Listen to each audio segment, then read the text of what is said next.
Bruce, there seems to be quite a change going on with you. I mean, for one, you've never given interviews before, and now suddenly you're quite agreeable to talking. What's up? I didn't want an instant replay of, my Born to Run release, And so initially I thought, well, I'm not gonna do any interviews right now. I'm not gonna, I'm gonna lay low and let the record come out and stuff, And I just realized a lot of things had changed since 75, I guess, 1975. And, slowly, I guess over the past month or so, I took a different attitude towards I guess, promoting your record, That's what it boils down to. Which is something that, it was something that, what? Promote my record? I can't do that. Did you think it was kind of like selling your own stuff, like kind of promoting is almost like selling, maybe? Yeah, well, it is. That's what you do, It's like, that's what you do. I chased very aggressively after what I was trying to get in the studio, and I worked real hard on it, and I believed in it a lot. And for some reason, I was, I guess, it dawned on me that it was silly to do that. I mean, the records ain't gonna sprout legs and walk out the stores and jump on to people's record players and say, listen to me, It's like there's a lot of records out there. And I said, here it is. I worked a year on this thing, and I put everything I had into it. Now I want it to get out there. I want it to get heard. I wanna get as many people, listening to it as possible, And an audience is something that, you don't inherit an audience, and they don't run over to your door and knock on your door and sit in your lap, I think you gotta go out and you gotta say, hey, here's what I think, I believe this, and give people a chance to hear it and make up their minds, I was a little wary, first of all, of I was afraid of the Born to Run thing, By that you mean all the publicity and all the press and all the... Well, what it is I didn't have it in perspective, I didn't know what had frightened me about that and what had not. And so I bunched everything into something I just called,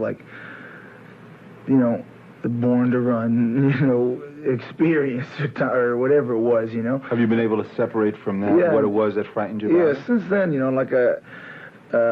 what frightened me about it was I started to play to get as much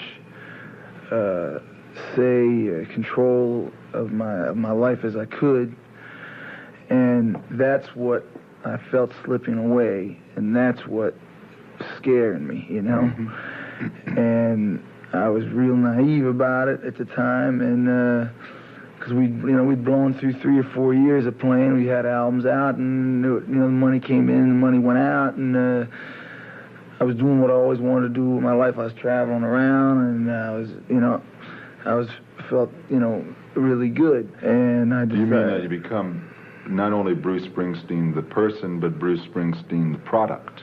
Well, the whole thing, it's like to ignore that fact or to is just stupid, and it's just what it is. It's not real. It's not,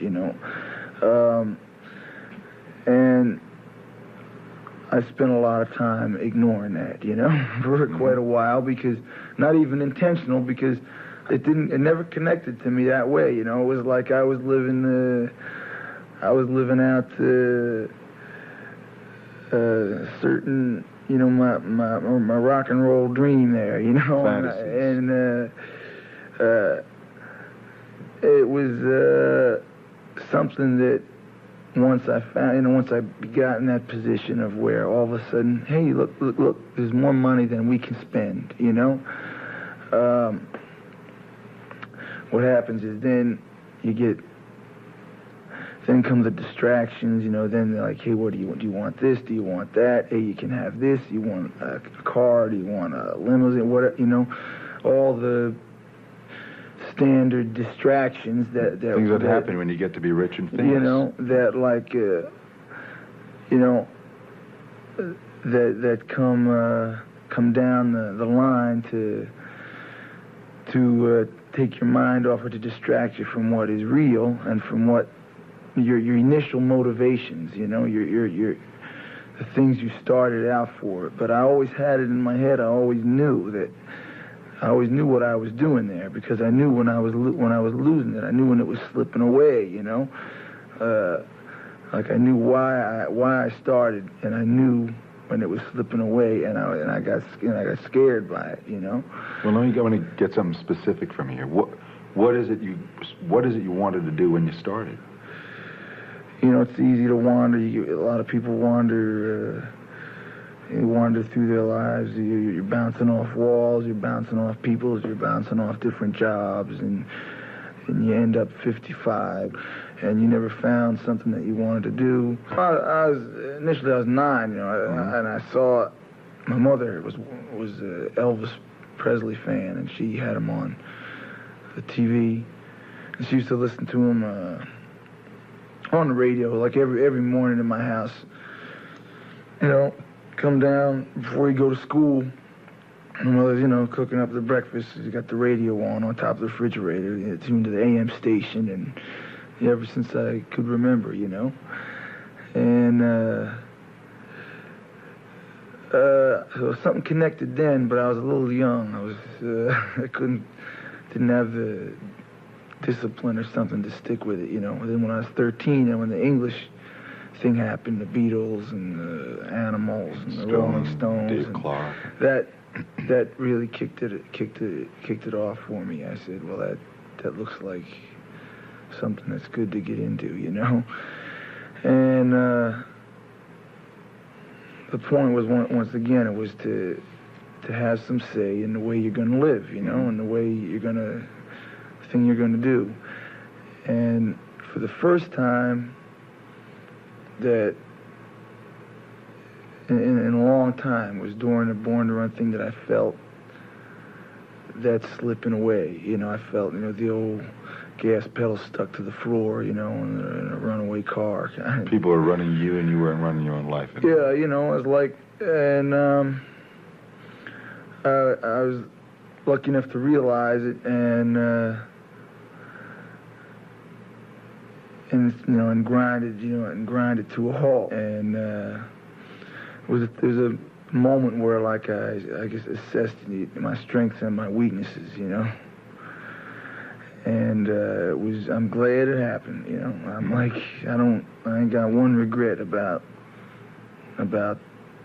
you know, 1 second of the past 3 years, you know, because I learned a lot from it.